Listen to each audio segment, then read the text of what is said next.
అయినా సరే పోరాడితే పోయేదేమీ లేదు, ఏదో బానిస సంఖ్యలు తప్ప అని పవన్ కళ్యాణ్ గారు చెప్పిన మాటలే ఈరోజు ఎన్నికల కమిషన్ గాజు గ్లాసు గుర్తును కేటాయిస్తూ ఎన్నికల గుర్తింపు పొందిన పార్టీగా జనసేన నిలబెట్టింది. అవమానించిన చోటే అందలం ఎక్కొచ్చు, ఓడిపోయిన చోటే గెలిచి చూపించవచ్చు. హలో నమస్తే, ఈరోజు టాపిక్ వచ్చేసి అవమానించిన చోటే అందలం ఎక్కొచ్చు, ఓడిపోయిన చోటే గెలిచి చూపించవచ్చు. అదేవిధంగా గత ఎన్నికల ముందు జనసేన పార్టీ ఎక్కడుంది, జనసేన పార్టీకి అసలు గుర్తే లేదని చెప్పారు. జనసేన పార్టీ పోటీ చేసిన స్థానాల్లో తప్ప మిగతా చోట జనసేన పార్టీకి సంబంధించిన సింబలే లేదు. ఆ సింబల్ వేరే పార్టీలు వాడుకున్నాయి. జనసేన పోటీ చేసిన స్థానాల్లో మాత్రమే గాజు గ్లాసు గుర్తు జనసేన పార్టీకి ఇచ్చారు. మిగతా చోట్ల ఆ గాజు గ్లాసు గుర్తును వేరే ఇండిపెండెంట్గా పోటీ చేసిన వాళ్ళకు కూడా కేటాయించరు. జనసేన పార్టీ పేరు మీద జాతీయ జనసేన పార్టీ అని చెప్పి జనసేన మీద కుట్ర తెరలేపి ఎన్నికల్లో పోటీ చేశారు. ఎట్టకేలకే ఎన్నికల కమిషన్ అయితే జనసేన పార్టీకి పర్మనెంట్గా గాజు గ్లాసు గుర్తునైతే కేటాయించింది. పవన్ కళ్యాణ్ గారికి లేఖ రాసింది. ఎన్నికలకు ముందు, ఎన్నికల తర్వాత, అదేవిధంగా ఈరోజు జనసేన పార్టీకి గాజు గ్లాసు గుర్తును కేటాయించిన ఎన్నికల కమిషన్ పవన్ కళ్యాణ్ గారికి ఒక లేఖ రాసింది. ఆ లేఖలో ఏముంది, ఎన్నికల ముందు ఎలాంటి అవమానాలు పడ్డాడు అనేది ఈరోజు మన టాపిక్లోకి వెళ్ళబోయే ముందు దయచేసి ఒక లైక్ ఇవ్వడం మర్చిపోకండి. వీడియో పూర్తిగా ఇవ్వండి, సబ్స్క్రైబ్ చేసుకోండి. చలో టాపిక్లోకి వెళ్దాము. ఈరోజు టాపిక్ వచ్చేసి ఎన్నికల కమిషన్ అయితే పవన్ కళ్యాణ్ గారికి స్వయంగా ఒక లేఖ రాసింది.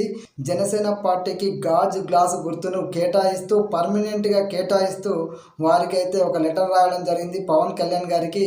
ఇందులో పవన్ కళ్యాణ్ గారికి జనసేన పార్టీకి ఎన్నికల గుర్తు అనేది పర్మనెంట్గా గాజు గ్లాసు గుర్తుంటుందని చెప్పేసి వాళ్ళు తెలియజేయడం జరిగింది. నిజంగా జన సైనికులకు ఇది ఒక పెద్ద విజయంగా భావించవచ్చు. ఎందుకంటే 10 సంవత్సరాల నుంచి పార్టీ పెట్టి పవన్ కళ్యాణ్ గారు సొంత పైసల్ని ఖర్చు చేస్తూ ప్రజలకు ఆపదలో ఉన్నప్పుడు అండగా ఉంటూ ఎన్నో పోరాటాలు చేస్తూ ఈ రోజున పార్టీని బలంగా నిలబెట్టిండు. అసలు ఎన్నికల గుర్తింపే లేని పార్టీ అని ఎగతాళి చేసిర్రు. ఎక్కడుంది పార్టీ అని ఎగతాళి చేసిర్రు. అసలు పార్టీకి సింబలే లేదని ఎగతాళి చేసిర్రు. ఎన్ని ఎగతాళి చేసినా నిలబడ్డాడు, కలబడ్డాడు.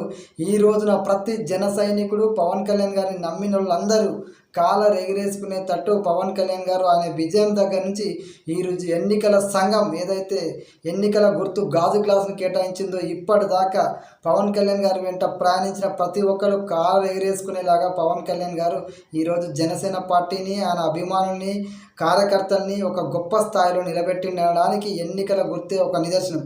ఎక్కడుంది పార్టీ అని చెప్పేసి ఎన్నికలకు ముందు కేవలం నువ్వు పోటీ చేసిన స్థానాల్లో తప్ప నీకు వేరే స్థానాల్లో గుర్తే లేదు, నీది ఒక పార్టీయేనా.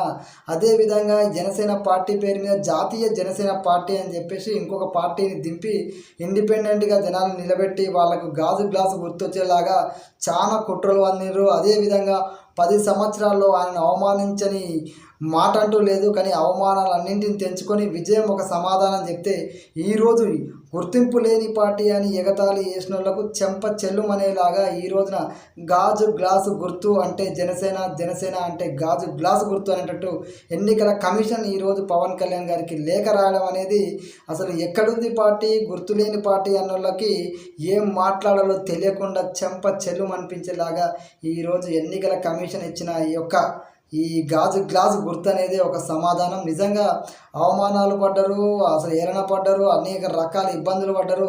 అయినా సరే పోరాడితే పోయేదేమీ లేదు, ఏదో బానిస సంఖ్యలు తప్ప అని పవన్ కళ్యాణ్ గారు చెప్పిన మాటలే ఈరోజు ఎన్నికల కమిషన్ గాజు గ్లాసు గుర్తును కేటాయిస్తూ ఎన్నికల గుర్తింపు పొందిన పార్టీగా జనసేన నిలబెట్టింది. దేశంలో ఎన్నో ప్రాంతీయ పార్టీలు ఉండొచ్చు, ఆ ప్రాంతీయ పార్టీలు గుర్తింపు పొందిన ప్రాంతీయ పార్టీల పక్కన పవన్ కళ్యాణ్ జనసేన పార్టీ నిలిచింది. ఇది నిజంగా వచ్చే ఎన్నికలకి గ్రామ పంచాయతీ ఎన్నికలు వస్తున్నాయి. రాను రోజుల్లో వచ్చే ప్రతి ఎన్నికకి జనసేన గుర్తు గాజు గ్లాసు. ఇక జన సైనికులందరూ కాలర్ ఎగరేసుకొని చెప్పొచ్చు, మా పార్టీ జనసేన, మా గుర్తు గాజు గ్లాస్ అని. ఇంతటి విజయాన్ని అందించి ఇంతటి గర్వంగా జన సైనికులు తలెత్తుకునేలా చేసినటువంటి పవన్ కళ్యాణ్ గారికి ప్రతి జన సైనికుడు సెల్యూట్ చేయాలి. ఆయనకు ఎప్పటికీ ఇలానే అండగా ఉండాలి. మీరు ఎంత ఇబ్బందుల్లో ఉన్నా, ఎంత అవమానించబడ్డా మిమ్మల్ని అంత తలెత్తుకునేలా చేసే వ్యక్తిత్వం ఉన్న వ్యక్తి, పోరాడే వ్యక్తి, ప్రజల కోసం నిలబడే వ్యక్తి పవన్ కళ్యాణ్ గారు. జై హింద్.